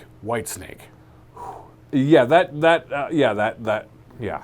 Massive album. And us metalheads, that was almost another one. Short of the ballads, we would fast forward the ballads, but Dude, you could pop that on at a party and everyone agreed, okay, I'll listen to Still of the Night. You can't, you know. Is that the one with Still of the Night? Yeah. Still of the Night I still love. That's a great song. Fucking great song. Really hit all the marks. But yeah, these guys were the kings of the fucking ballads. Right. I mean, kings of the ballads. But the B-side rockin' songs were fucking really good. Like, I didn't have the album, but I love Still of the Night from the first time I heard it. I still love playing it. It's a fun jam, you know. The Phantom of the Opera soundtrack for number 12 I've got. Really? I guess it was a thing. Cher put out an album. I think this was the one. I found someone better. Is this Turn Back Time, though? I think so. That's a Turn Back Time. This is the time, I believe, when she's married to that Larry Fortunelli, that construction worker guy. Oh, really? And she does that video where she's wearing almost nothing on that fucking Navy ship. Oh, right, yeah. And her butt showing, yeah. Yeah. Who's That Girl soundtrack? Who's That Girl? Sorry. Shut up. Oh, that's Madonna, right? Yeah, Madonna. Yeah. But didn't she already have an album out? Oh, yeah. Yeah, she had a couple out. I think she was in between albums. Yeah. Because she was dabbling in films at this point. Yeah, that's right. Pink Floyd, Momentary Lapse of Reason. Oh, yeah, that was kind of popular. I didn't like it. I found them kind of boring, but all right, fine. I find a lot of Pink Floyd like overly self-indulgent sort of shit. It makes me sleepy. Yeah, it's like old Genesis. It's like, yeah. I don't like prog rock. I don't either. It bores the fuck out of me. Permanent Vacation, Aerosmith. This is Aerosmith coming back. Yeah, Sober and Clean, or apparently. Yeah. And I remember when Rat came out, Hit Parader and Cream Magazine, I was comparing them to the Toxic Twins, Joe Perry and, watch the thing, you're going to knock it over. Sure. Joe Perry and Steven Tyler. I didn't know who the fuck Aerosmith was. I mean, I heard the name, but I don't know who they were. Oh, yeah, I knew. They come back with Permanent Vacation. It's like, oh, here they are. And they started cranking out the videos on MTV, and they were killing it. These are all massive albums. And they had a rebirth because they're a 70s drugged out band who gets sober and finds MTV, and MTV gives them life. Yeah, really buys into them. And these guys were really smart. At this point, had they already done the Walk This Way with Run DMC, or are we building up to that? Or is this around the same time, which shot them into the stratosphere? That's why their album's doing so good, because they had Walk This Way with Run DMC. Remember that video? Couldn't get away from it. Oh, I mean, yeah. I think in the story I have heard is that was the thing that sort of like brought them, at least Joe Perry and Steven Tyler together in the studio and the video and stuff like that. And then they got the band back together, and and then they started just cranking out, killing it. Always and Forever by Randy Travis. Whatever. Get off my fucking list. Tunnel of Love, Bruce Springsteen. Yeah, that's his solo stuff. All right. In that Springsteen movie, the trailer, I mean, I'm out. I don't give a fuck. I don't like Bruce Springsteen. I think he's so overblown. People like to suck his fucking ass like he's some fucking magic something. Well, I don't like any of it. I don't like any of it. I don't like his songs. I don't like his songwriting. We're gonna have to agree to disagree on that one. He's a true rockin' daddy in the USA. Fuck you. All right. Well, hate it. I like him. Rick Astley, Whenever You Need Somebody. Is this the one with the... Is that the Rickroll song, right? Never it's got to be. Yeah, it's got to be. Highlights from Phantom of the Opera. We had Phantom of the Opera. Fuck you and your fucking Andrew Lloyd Webber. You Can Dance by Madonna. Here's her album. I don't know what's on it. I don't even care, because Madonna, by this point, it's like, all right, stop at the Madonna. Once you get to her sex album, and then it's all these bad movies. She was a horrible actress, by the way. Yeah. So let's not negate the fact that her acting debut, because, wasn't she dating that director guy? Yeah, Hugh. Shirley MacLaine's fucking brother. Yeah. Goddamn. Guy Ritchie. Warren Beatty. Oh, Warren Beatty. No, Warren Beatty. She had Guy Ritchie was doing stuff with her. That's who she's married to now. Huh. She married him in she was with Warren Beatty, and they did that Dick Tracy movie. Oh, that's Then terrible. later she married Guy Ritchie, and she moved to England, and that's why now she has an accent. It's crap. All right, Tiffany's album. I Think We're Alone Now. That was big. One song, but didn't she do Locomotion too? That was Kylie Minogue. Oh, yeah. Which I was watching the Kathy Griffin video, and she was talking about. She had Kylie Minogue on there talking to her. Kylie Minogue is like queen. Oh yeah, huge everywhere except in the U.S. Yes. Like she's internationally massive, huge, massive. The gays like her though. I mean, lots of people like her. I got nothing against her. I like her. Yeah, she's cool. Nothing Like the Sun, Sting. Is this Sting's first solo album? Anyway. Is it Walking on the Sun? No, that's the Police. Huh? Yeah. This is Nothing Like the Sun. Nothing Like the Sun. All right. Miami Sound Machine. Let It Loose / Anything for You. Miami Sound Machine got really big here. Gloria Estefan. Oh, Gloria Estefan. Right. Yeah. Motley Crue, Girls, Girls, Girls. Oh, boy. Massive album. Massive album. Massive. A Very Special Christmas. I don't know what that is. Fuck you. Into the Fire, Bryan Adams. I like this one. This is one with Run to You. Yeah, like that's Summer some good 69. songs. Yeah, Bryan Adams is good. Trio, Dolly Parton, Emmylou Harris, and Linda Ronstadt. Okay. Bad Animals by Heart. That was a big album. Once again, big album. Heart was cranking out fucking. She's like Aerosmith, where Hits. they're a '70s band that caught this tailwind of '80s explosion. They got in with a really good Yeah, producer. they caught the upstream on that one. Yeah, MTV loved them. The Lonesome Jubilee, John Mellencamp, whatever. Mellencamp, fuck Paul off. McCartney, All the Best.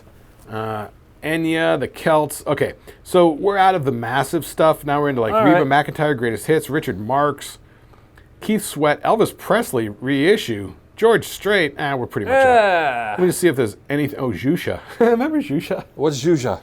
She was a... Zhuzha? She was from Brazil. Okay. She was a kids' TV show star. All but right. she was sort of like way too sexy to be a kids' TV star. Oh, like a sexy Punky Brewster? No, she was tall and blonde and whatever. Oh, okay, I don't know Zhuzha. Ella hot? Cool J. Here's some Russian thing. It's in Russian. Ew. Fucking, where did this list come from? Russia? And then bullshit like Pet Shop Boys, Best of UB40. Here's that same Russian album again. All right, fuck this list. Yeah. You got hacked. Yeah, the last shit's in Russian. Fuck this. Fuck Russia. Russia could blow me. Anyway, so those are the albums. That's basically where we're at. A lot of those albums are massive hits with 5, 6, 7 top 10 singles on them. All right. Yeah, massive. Now, let's go to the metal list real quick. The metal list. This for is shits where and we giggles. live. We were metalheads. Spoiler alert. So I went through the metal list. There's a lot of fucking shit on there we've never heard of. Once again, I don't know where these lists come from. Romania, but Anthrax, Among the Living. Oh, you and I digested that one heavy. That is when Anthrax like inflected in on itself and they brought it all together. Because Yeah. Spreading Disease was great, but a little rough around the edges. Yeah. Among the Living, they were The fucking. production was good, and it tied into the Stephen King stories. Well, they were tying into shit all over the place. Yeah. They had the Public Enemy song, too. Didn't they do the duet with Public Enemy? Right, because also that they showed the EP I Am the Man, which was the rap thing, you know? Yes. And Which arguably, they were doing the rap crossover before Aerosmith. Fuck First. Aerosmith. Yeah. Anthrax was fucking years before that. because they did with the I Am Public the Enemy. Man where they were doing the rap. And then Yeah. they got in with Public Enemy and they started doing shit. Yeah, that was cool as fuck. Yeah, it was. Among the Living, because they did the whole song Among the Living is about Poltergeist, Kane, Yep. the walking dude, and they had a song about Judge Dredd. Mm-hmm. They had a song about what was the Stephen King? They had the song about I forget, you know. But yeah, very pop culture shit. It was And fun. the video was Indian Cry for the Indians on that was the big video we'd Was watch. that on Among the Living? Yeah. Fuck yeah, that was huge. That one blew up. That was huge. Yeah, they were great. And they still are. They still are great. Love Anthrax. I know, they don't get their flowers as much as they should. They're Hall of Fame material, then they don't get their flowers like they should. Did you see during pandemic they put out like a 20-part Anthrax documentary? No. It was fucking fascinating. Wow, I'd watch that. Yeah, it's on I YouTube. like that. Yeah, you and I both agreed. We were like, come on, people. All our metalhead friends were like, yeah, I like Anthrax. They're okay. But you and I were like, come on, guys, yeah, this is Anthrax, man. Yeah, I love You them and I on were the- swinging the sword, and no one else was buying it. This next album I loved as well. The Cult, Electric. Oh, God. In fact, I just listened to that about a month ago. It's solid. It's timeless. It's just three Other chord than I rock. fast forward their version of Born to Be Wild. Oh. That's bad. But other than that, every song on there is solid. It's a Rick Rubin production, so it's nice and dry.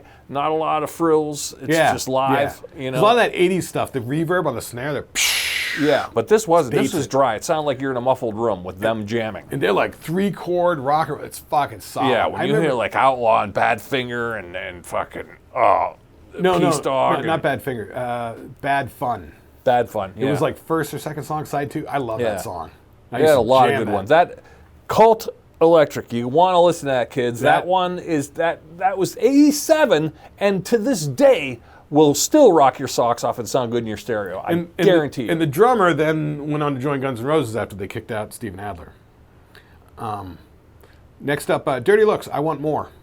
Okay, Dirty Looks album. I'm surprised that Dirty Looks shows up on these lists, but yeah, it's kind of weird. I know, but okay. Hey, God bless them. Def Leppard, Hysteria. Dio, Dream Evil. Okay, yeah, getting a little more. By this time, I was kind of Dio'd out. I was. Those first two albums, I love. Yeah. Everything on. But then, yeah, these next couple albums, I started to sort of fade a little on it. Dokken, Back for the Attack. Was this a live album? I think it was. I think it was like live in Japan or some shit. And I love Dokken, back in like 83, Yeah, 84. you liked it more than I did. I'm not a Dokken guy. I loved them up through like 85, probably like this album, when they did I think I Dream only liked Warriors. them because you guys did, but I kind of did, but I didn't. I don't know. I think stink. I thought the songwriting was really solid. Yeah, I really liked the songwriting was. I just couldn't get by the mix. The mix is terrible. Oh, terrible. you think? I don't know. I didn't mind it. It always Everything sounded sounded horrible. wacky back then. Yeah. Faith No More, Introduce Yourself. I believe this is the album with the original singer, Chuck something. Oh yeah, this ain't the Mike Patton Faith. No, that's the real thing. Yeah. Yeah, that comes later. Faster Pussycat, Faster Pussycat. Oh, is this the Bathroom Wall one? I think so, first album. Bathroom Wall was about the song that we go, okay, Got they're your a little number off noisy. the bathroom wall.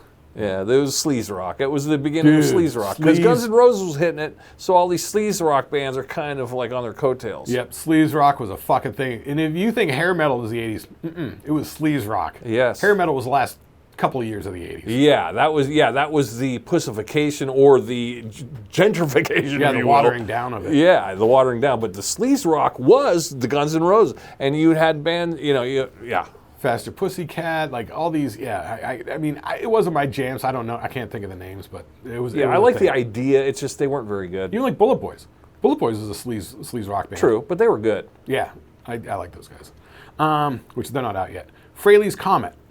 Ace Frehley on his own. So this is his solo album. Great White, Once Bitten. All right, that was a big record. I gotta say, it was very They popular. had like 3 or 4, because Once Bitten, Twice Shy was huge. Okay. Yeah, MTV. Guns N' Roses, Appetite.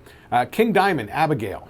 Oh, that's the one I listened to a lot. Did you? That one. Yeah, I backtracked on them and got the Merciful Fate. But Abigail was the one that kind of a scary record. Yeah. It was a concept record, I came into it late. with the Family Ghost and stuff like that. Yeah, Steve Lavery. No, I think, maybe you're right. Because Steve Lavery turned me on to Them.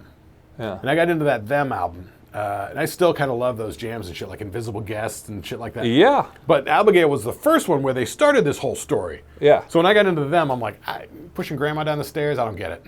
Yeah. But yeah, the Abigail was huge. Kiss, Crazy Nights. Oh, Unmasked Kiss.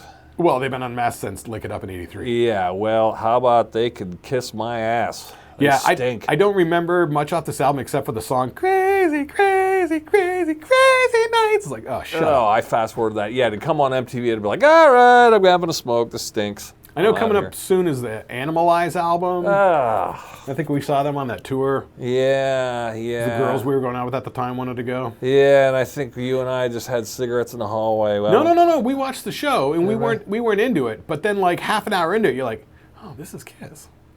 Yeah, it's kind of like their stage show sort of wins you over. Like the songs are sort of terrible, but you're like, oh, this is Kiss. Yeah, there was a lot of explosions, and I remember Right. like the heat, and you could feel the heat from the. I remember like the stage was here. We were off on the side and kind of up a bit. Yeah. But it was still enough. You could fucking feel that heat. We were Yeah, it probably was like, 40, and 40, those 50 feet away. explosions were like concussion bombs. Yeah, because they were doing the big flamethrower thing. Yeah.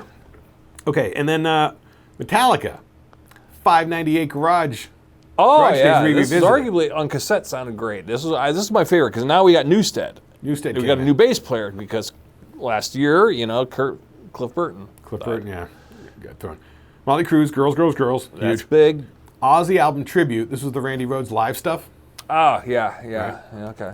Now, this next one is one that I was like, I love these guys, and I am shocked that their first album, or what I think is their first album, I don't know, came out this late in the 80s.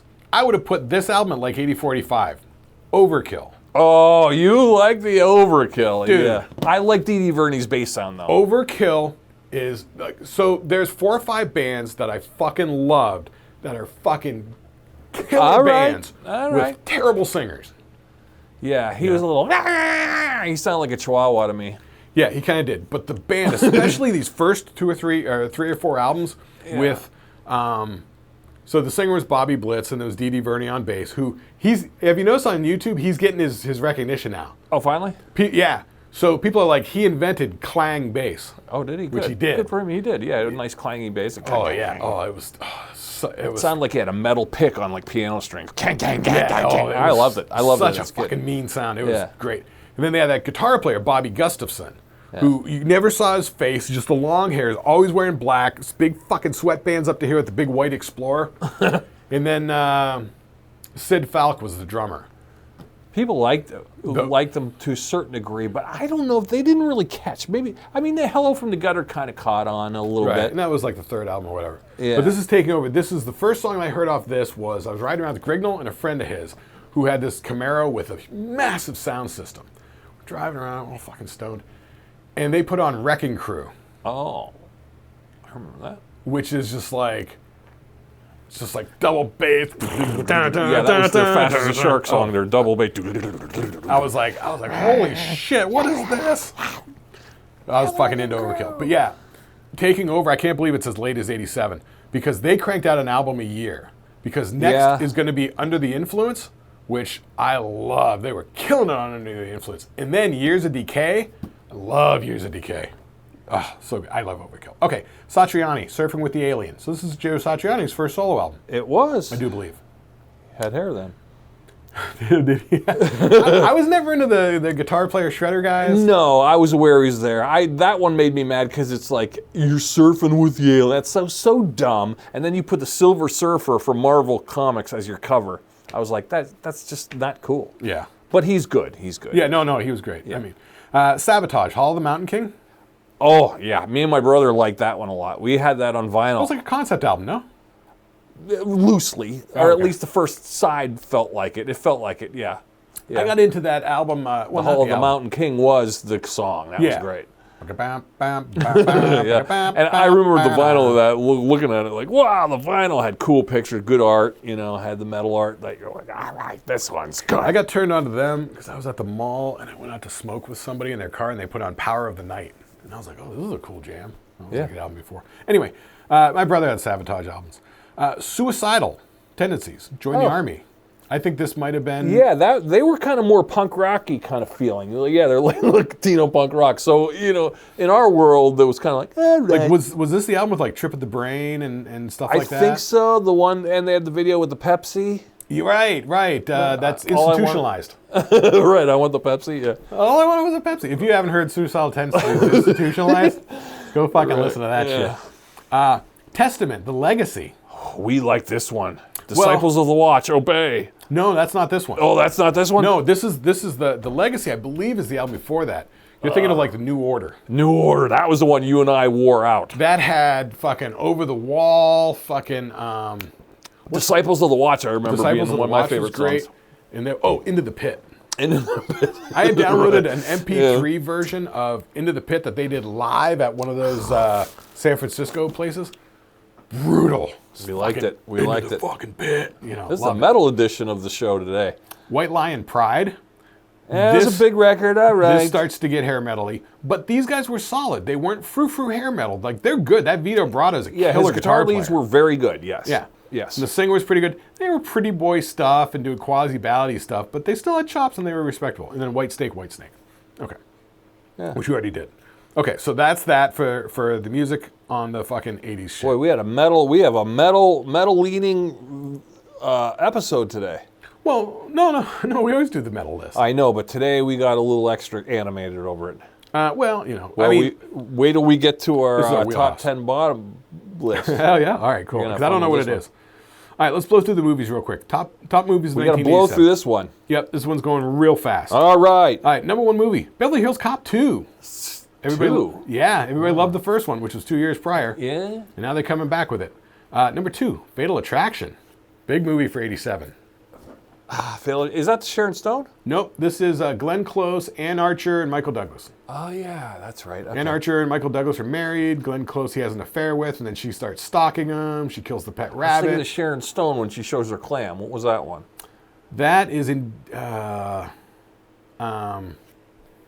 Don't say indecent exposure. I was going to say Indecent Proposal. But no, what was it? Because they showed that on Sopranos. That's a thing on Sopranos. Yeah. Yeah, what was the name of that one? I don't know. Where she was a supposed ice pick killer or something like Yeah, that? she I forget showed the her name of it. plan. We all went crazy. I didn't. I was just like, the scene was cool, though. It was a good scene. Even if they didn't show her meat, it was a good scene. The scene was good. There was a lot of tension and shit. Yeah, Wayne Knight sweating and shit. Yeah. Newman sweating. Okay, Platoon, which... Oh, that was big.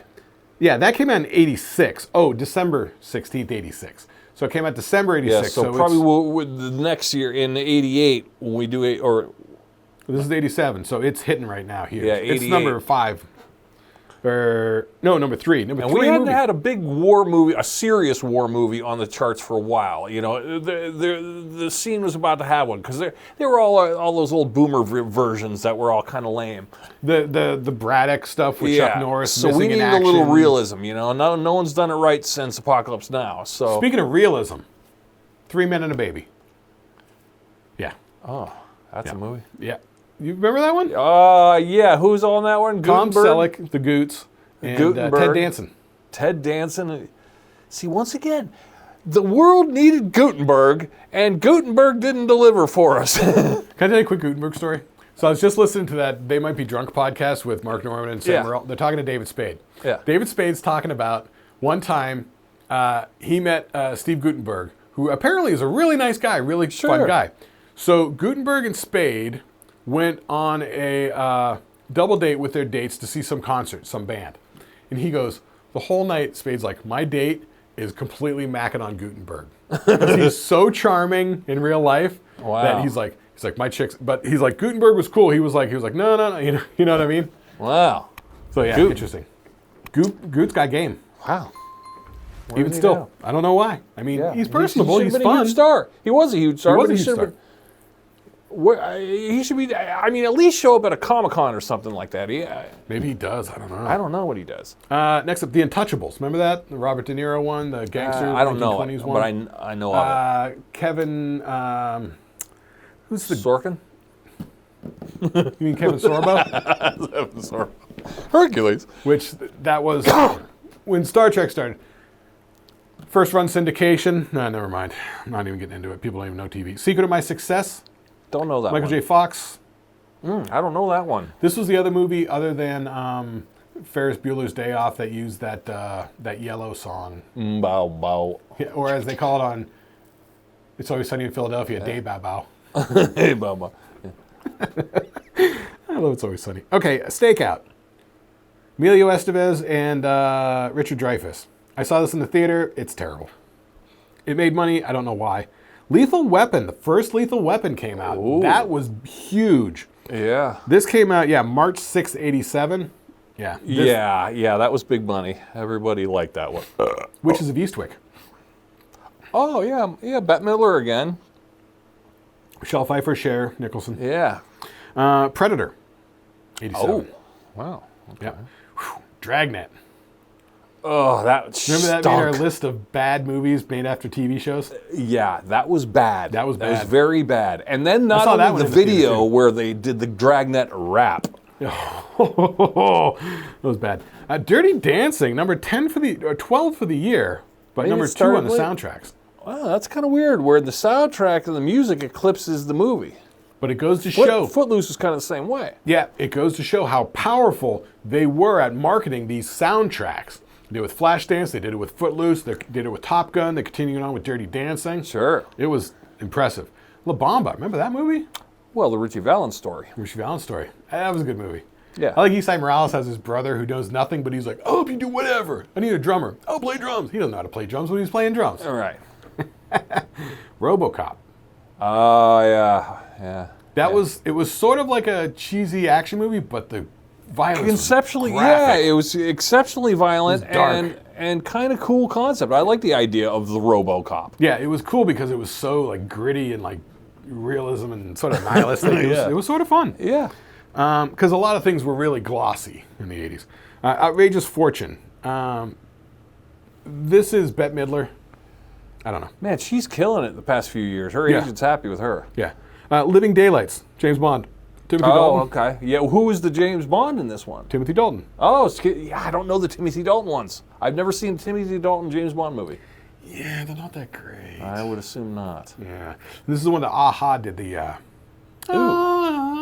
Living Daylights. Really? It's a pretty good song. Aha did the Living Daylights? Oh, really? I don't know that And one. Duran Duran did the next one, A View to a Kill. I like that song. That one's good. Yeah, that song's good too. I like both those songs. Even the Living Daylights song I like. Check it out, listen to it. I kind of like it. I didn't even realize it was on. Snow White and the Seven Dwarfs re-release. Get the fuck out of here. Crocodile Dundee. That's from September '86. That one caught on. It was a whole Australia mania. Yeah, that was on last year's list too. Right, because it came out in '86, September '86. Full Metal Jacket. Oh, here's our second war movie. So with Platoon, and this is Kubrick, Full Metal Jacket. Which Full Metal Jacket is, the first act is gripping when they're in basic training.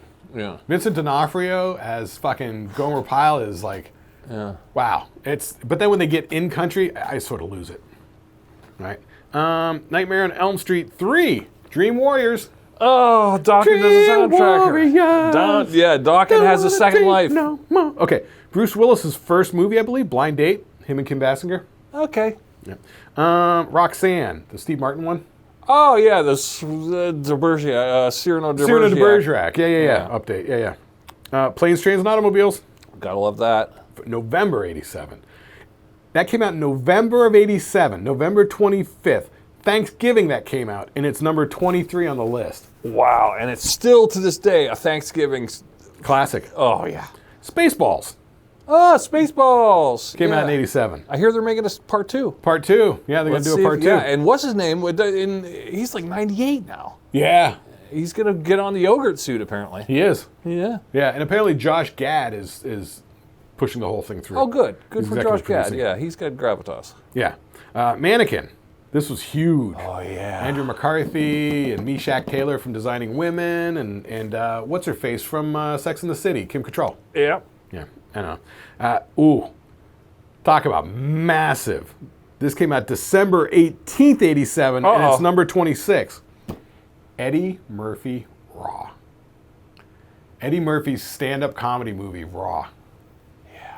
Was this his first one? Was Raw the first one? Or Delirious. Which is the first, Raw or Delirious? I think Raw was the first one where he was in the red suit, and then Delirious, he had the black suit. He was wearing leather suits. Yeah. Man, it was huge. Massive. Yeah. Massive. I remember we would like hang out and put that on and listen to it while we were hanging out and partying. That's true. Yeah, we had the cassette version, and then there was the HBO would play it late at night. All of the a sudden, time. it'd be like, all right, it's midnight. You and I'd be done partying for the night. Hey, Eddie Murphy's on. You know. If I heard it again, I bet I remember 85% of the bits. Yeah. Throw Mama from the Train. Oh yeah. Right. That was always fun. Running Man. Schwarzenegger. Schwarzenegger. But he hadn't quite caught on yet. He just Right, did Predator. yeah, and He's not fully killing it yet. No Way Out. Kevin Costner. That's who I was trying to think of. Kevin Costner, Sean Young. They're like Navy people or something. Yeah. I don't know. Summer School. Mark Harmon. Yeah. Okay. Remember, it was the Summer School. There's Courtney Thorne Smith, the beautiful blonde, and then there were know the two her. guys that love the horror movies. Yeah. I've never seen it, but I know the What? people you're talking about. Oh, you should watch Summer School. That's a fun movie. I don't know it. Like Father, Like Son, whatever. Adventures in Babysitting. There it is. We like that one. Yeah, that was a good one. Christina Applegate, right? Yeah. No. Oh, I get it confused with Honey, the Babysitter's Dead. Don't tell Mom that Babysitter's dead. Yeah. Yeah. This is the one with Elizabeth Shue. That's it. All right. Yeah. This is Vincent D'Onofrio's Thor. Okay. Lost Boys. Lost Boys is huge. Wall Street. Wall Street. Wow. So yeah. Oliver Stone put out Platoon and Wall Street. Wow. Virtually the same year. Wow. Yeah. I'm sure after Platoon, making Wall Street was like easy. We got electricity? Great. Yeah. Easy money. Because Platoon, I guess, was almost as big a shit show as Apocalypse Now. Apocalypse Now. Yeah. I was almost going to say Heart of Darkness, which is Coppola's wife's documentary about the making of Apocalypse Now. Have you ever seen Heart of Darkness? No. Oh, it is a shit show. Wow. Like, he almost died. Martin Sheen almost died. Like, it was a fucking shit Wow. show. Like, fucking, never mind. Too many details. Can't Buy Me Love, which I think is just some romantic comedy thing. I don't know. Okay. It's not a Beatles thing. Princess Bride. Oh, that came out. Yeah, cult classic. It probably fell to nobody's ears at the time, but as the years go on, it's cult classic now. Oh, yeah. People go to movie theaters to watch it and say it out loud. Oh, yeah, yeah. Harry and the Hendersons. Oh, yeah. Police Academy 4. John Lithgow and Harry and the Hendersons? Yep. Yeah. Yep. Tin Men, Golden Child. No, it's 86. I think we're pretty much done with this. That's good. That's a good run, though. Good. I mean, any one of those movies, if you had them, like, all right, we got to watch a movie tonight, all of them would be pretty all right. Oh, yeah, no, these are all watchable. Broadcast News came out in 87. This is Albert Brooks, Holly Hunter, William Hurt. Most people don't know this, but this is where you get the thing, like when you sit down in the chair, sit on the tail of your jacket, and so it keeps the back from hunching up. Yeah. Yeah. Anyway, so that's fun. Batteries Not Included. Baby Boom with Diane Keaton. Baby Boom was the movie where she is a business professional, but she has a kid, or she inherits a kid or something like that. That's the movie where we got the women's business suit. Oh. It was Baby Boom. Ernest Goes to Camp. Yeah, Ernest is out. Oh, Ernest Goes to Camp. Is out. Yeah. All right. Raising Arizona. Oh, that's still good to this day. Coen Brothers. That holds up. So, Revenge of the Nerds 2. Who's Yours? Jaws 4: The Revenge. Inner Space. Overboard. The Principal. Okay. Project X. Born in East LA. Angel Heart. Oh, yeah, Mickey Rourke. Yeah, that's a fucking nutty movie, man. It was. I kind of got the heebie-jeebies out of it. I remember watching the thing because it was the New Orleans voodoo thing that always kind of made me a little skeevy, and that one was kind of, it had a little sex in it, had a little this, had a little that, had a little of everything in it. Yeah. Little Shop of Horror, Radio Days, the Woody Allen one with Seth Green as a little kid, Superman 4. These seems like leftovers from last year. Yeah, Prince of Darkness, John Carpenter. Flowers in the Attic, Creepshow 2, Hamburger Hill, another Vietnam movie. Pickup Artist, The Gate. Remember The Gate? I watched that recently. Really? Yeah. Did it hold up? It's kind of really slow through the whole thing. Only the last 20 minutes gets interesting. But The Gate 2 was much more interesting. Huh. You forget about Gate 2. Gate 2 was actually good. Huh. That was where his nerdy friend became the metal kid. He played the album backwards and it opened the portal to hell. Yeah. That's a fun time. Okay, yeah, that's about it. Less Than Zero, Back to the Beach, whatever. Yeah, Less Than Zero. I read the book of that. Yeah. So that's the movies. Not a bad run. Yeah. Like I said, 87, that's like these late 80s here. Music, and I'm not going to say TV's that great, but it is, honestly. Movies and music are really just coming from all directions. Creativity's flowing. But also the TV stuff. I mean, Cosby Show was killing it, the Cheers, all that sort of stuff. Like, they were all really well written. They were funny, they were engaging with good characters and stuff. They might not hold up now if you look at them, but... Some would be problematic, but no, whatever. It was a good time. It was a good time. Yeah, 87's good. So that's it. That's basically our roundup of 87. Wayback Machine? We did the TVs, we did the musics, we did the movies. 87. All right. Well, before we go, we got to do our best, top, worst list. What is our topic for today? Today's topic. Well, when we were in high school, the late 80s. Now, I did this list not knowing what we were going to talk about in music. So I said, this is the mid-80s. What was the best concert shirt you had? Concert? Well, I mean, like actually got. And then our friends in our groups, we had little cliques. We're in high school, and we go, he's got a concert shirt, she's got a concert shirt. Who's got the top? Who's got the best? Who's got the worst? So are you talking the actual shirts from the actual concerts, or just like metal rock shirts? Concert-esque. So just like a runner-up that I didn't include on the list was like, you'd see like, the Grateful Dead, live. You'd see like a Grateful Dead shirt, and you go, I'm not a Grateful Dead fan, but that's an okay shirt. And then it had some tour dates on the back, and you'd be like, okay. So I remember a lot of the rock shirts. I like the ones that had those album covers that would really grab your attention. Me too. I remember I was this close to buying a T-shirt with Black Sabbath Mob Rules on it. Ooh, yeah. That was a good album cover. I also loved Number of the Beast, Iron Maiden. It's all coming up there. Yeah, the list top bottom. We want to do top and bottom. So we used to go to Mountain Magic, and they'd have all just the rock T-shirts and shit, Ozzy shirts. But then there were actual concert shirts that you got at the concert. You're right. But then there was the concert. Yeah, so we'll just call it that. It's just kind of the concert. Because at the time, loosely, when we were kids, these sort of custom shirts were like iron-ons. which sucked. Yeah, because and they were gilded. Our T-shirts are gilded kind of thicker. Yeah. They weren't very thin. They weren't the nice T-shirts that we have nowadays. No, this is a gilded. I love these. I always wear these for the show because it's not. No, I'm talking old gildeds, like the I don't old know. thicker. They're a thicker grade. And then they'd iron on the iron-ons, and then it'd be like, you'd feel it on your back. Oh, I hated that shit when we were kids in the 70s. And then they crack and peel. Ugly. Now, they started getting screen printing. Yes. Where they're putting the ink into the fabric and it lasted a lot longer. Much cooler look. Much cooler. Much cooler. And so we go to Mountain Magic. They'd have all these rock shirts, studded leather wristbands. Sure. Yeah, so what do you want, top or bottom? What do you think? Let's go top first. Top? All right. Well, you want some honorable mentions or you want to go top? Let's do the honorable mentions later. Okay. All right. Top. Well, number 5. I always thought this was a cool concert shirt because I remember seeing it, and I never had this one, but a friend's had it.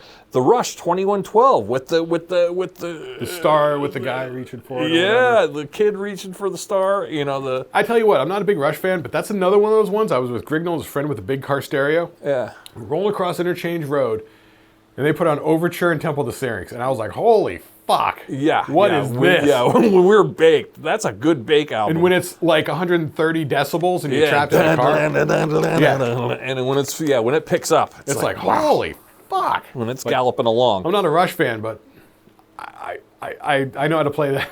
That's why I've done that with cover bands. Yeah, that was a good shirt. Good jam, yeah. All right, here's the number 4. And you know what? And those were always the baseball shirts, the black with the white sleeves. Yeah, that one was the jersey. Yeah, they call them Raglans. Yeah, I think the Raglans were the gray ones with the 3/4 colored sleeves, like green or red or something like that. Now this one was all black. This was all black shirt, but it was the Motley Crue Shot at the Devil shirt. Oh, that was one where we were like, you got the oh my god! Because the whole album cover is just a pentagram. And it was a pentagram, and any of us, we couldn't wear it at school. They would tell you to turn it inside out. Something, Mr. Boyce, and you're inside out, kiddo, or you're going home. We're calling your parents. You can't wear that in school. I remember he did that to you one time. And, he never bothered me. Yeah, he rode my ass for that. I don't know why. I think I had a Highway to Hell shirt, which actually comes in at number 3.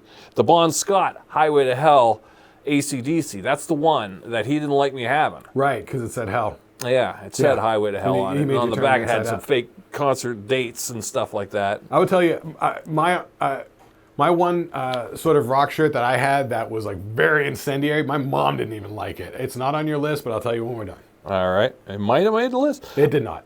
Well, number 2 was one that I had a back patch of it, but you had the shirt, I think. The Any Ozzy. But it was basically the Blizzard of Oz one was always like, dude, you got the Blizzard of Oz shirt. No, I didn't have that. Was it? Or did you have Diarrhea Madman? Was it the... I had one Ozzy shirt, and that is the one... No. The Ozzy shirt that I had was actually a white T-shirt. Oh. And it was Ozzy being crucified on a cross. Man, people were livid with that. Oh. I got it up in Connecticut. We were on vacation. And we go into one of these Surfside T-shirt shops.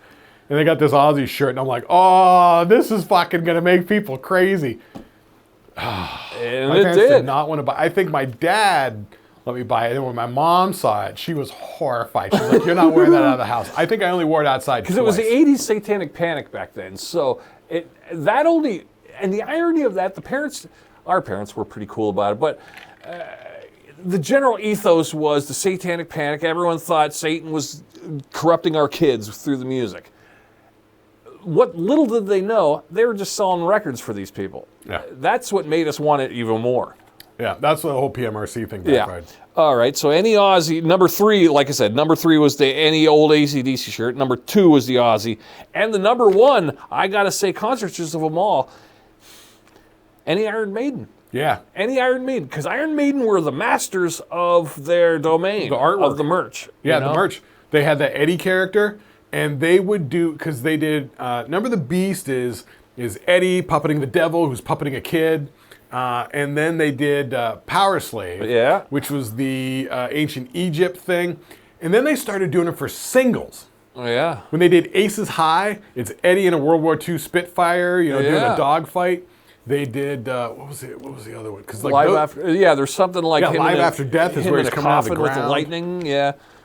Yeah, but Iron Maiden had so many concert shirts that. Oh, the Trooper. The Trooper. He's wearing the old British red outfit. Oh, that carrying one the flag. that was a good seller. That's what I'm saying. They were doing it for singles. Yes. They had the artwork, and they were selling, man. So many people had Iron Maiden. So you had to have a jean jacket.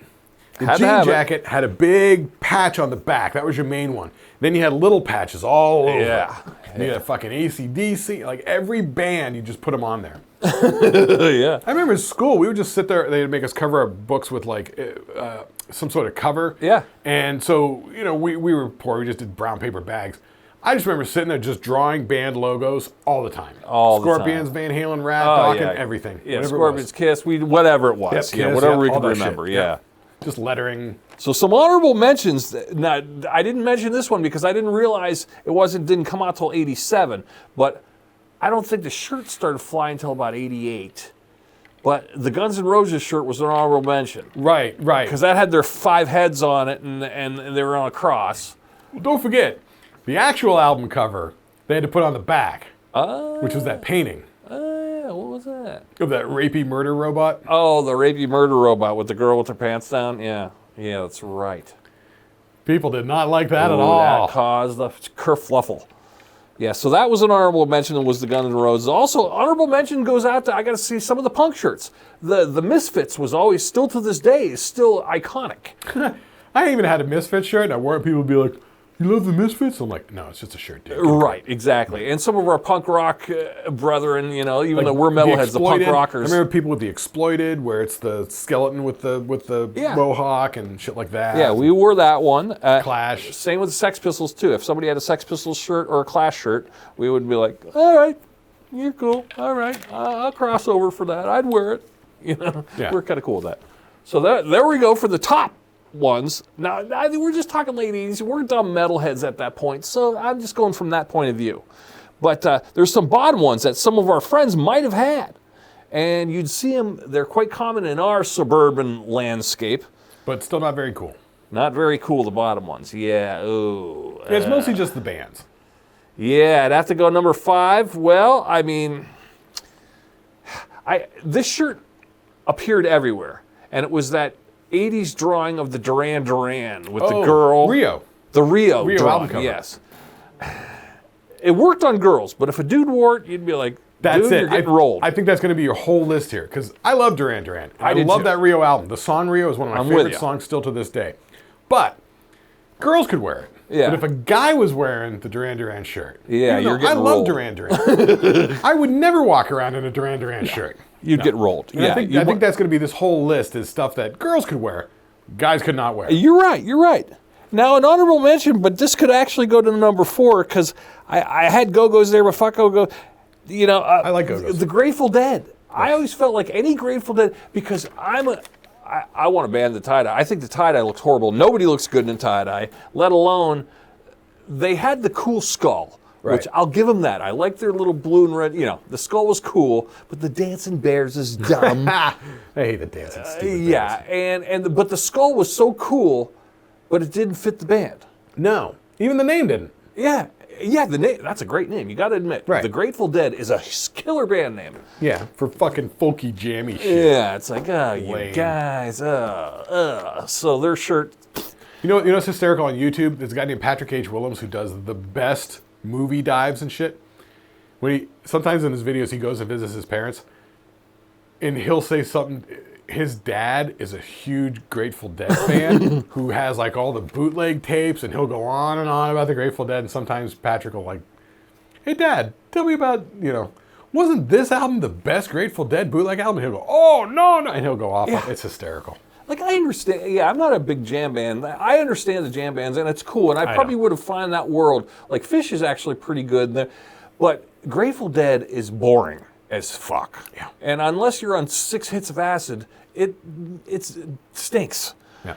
But, all right, number 3. Now, he was huge at the time, but if you had the shirt, there's always some dork who's wearing the Michael Jackson Bad, any Michael Jackson shirt, But there's that white one with the chain, you'd see the Bad cover. Yep.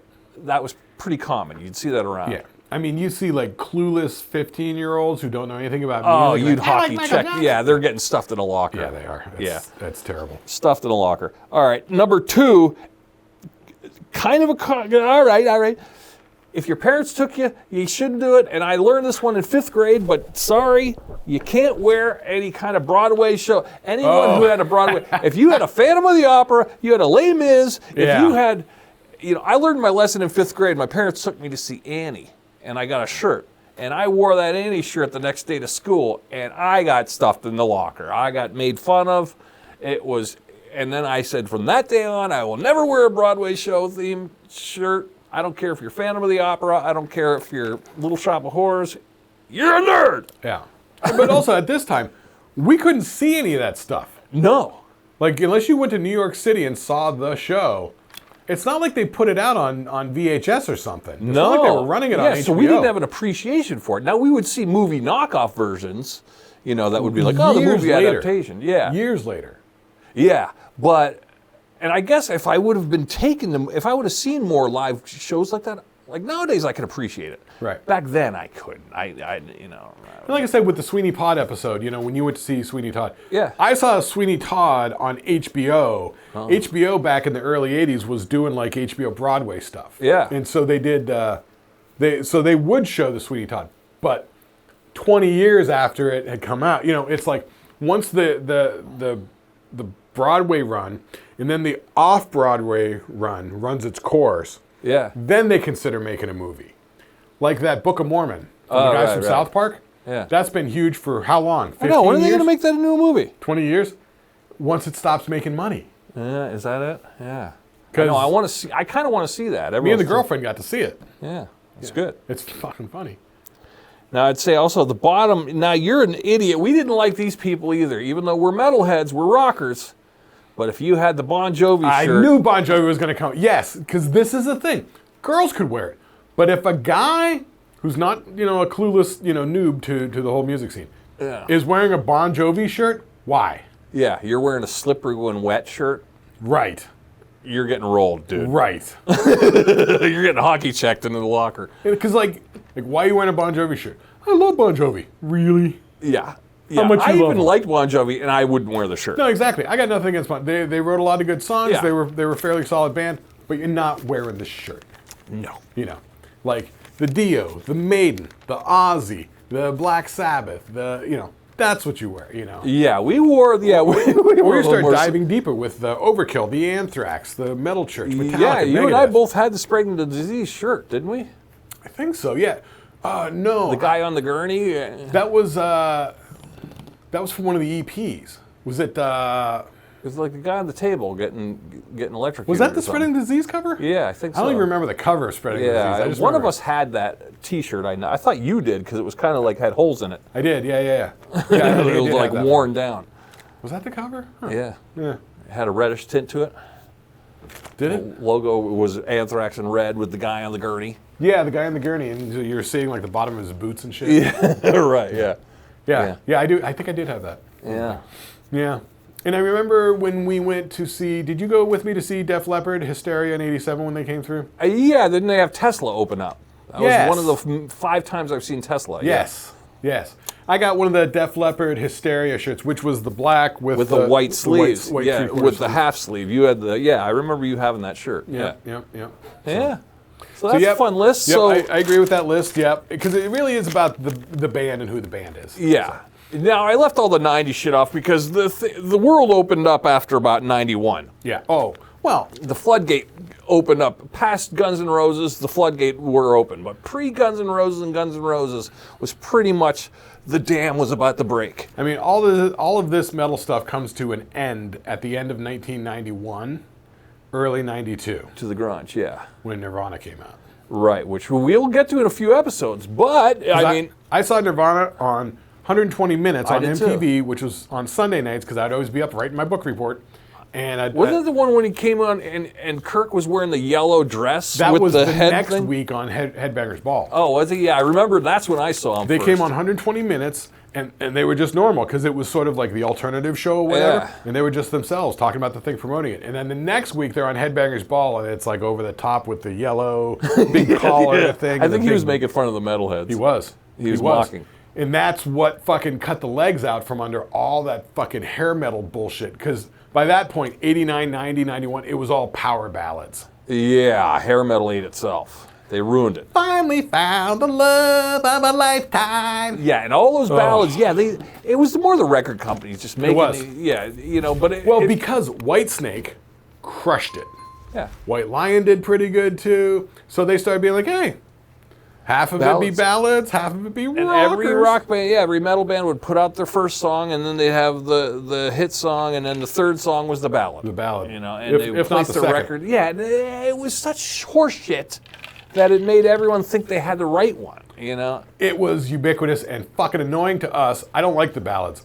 To the point where Bullet Boys were great because they didn't have any ballads. Yeah, which made the album good. It's like the an Cult AC/DC was good record. because they didn't have a fucking ballad. They didn't need one. No, they didn't do a ballad. Yeah. They did sort of a couple lower key songs, but it wasn't like full on sappy, like let's break out the 12-string Ovation acoustic. Oh, God, no. God, no. No, yeah, AC/DC never had to do that. No. Okay. All right, well, we're out. We had a good time today. Boy, it was a metal episode. Maybe we'll mention it. All right, have a good day, guys. We'll see you next week for 1988. Oh, boy, now we're going to metal out. Like the episodes, watch it all the way through, share it with your friends, comment, send us anything. Comment. We got a poll down here also, too, so go down in the post section of the YouTube and check out some of the comments. I'm trying to get the community going, but nobody's really biting, so we'll see what happens. Yeah, come engage with us, ask us questions or whatever, or ask us to make fun of you, and we'll rip you a new one.